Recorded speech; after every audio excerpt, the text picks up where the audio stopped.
BC రిజర్వేషన్లపై Revanth సర్కార్ ద్రోహం బట్టబయలైంది. Revanth Reddy BC ద్రోహపు వికృత ముఖ చిత్రం బయటపడింది. ఇన్నాళ్లు బీసీలపై రేవంత్ ఒలకబోసిందంతా కపట ప్రేమేనని తేలిపోయింది.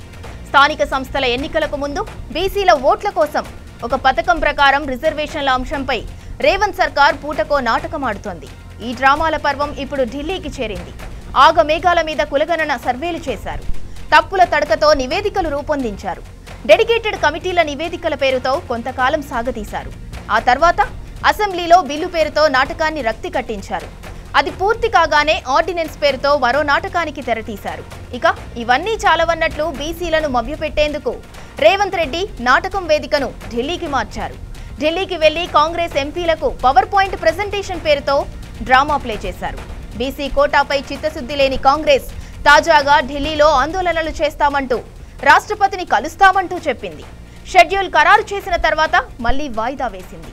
బీసీల రిజర్వేషన్లపై కాంగ్రెస్ సర్కార్ వాయిదాల పర్వం కాలక్షేపం మాత్రమే కనిపిస్తోంది. ఎక్కడా రిజర్వేషన్లు సాధించాలన్న చిత్తశుద్ధి కనిపించడం లేదు. మొదటి నుంచి కాంగ్రెస్ నాటకాన్ని డైవర్షన్ పాలిటిక్స్ బీఆర్ఎస్ పార్టీ ఎండగడుతూనే ఉంది.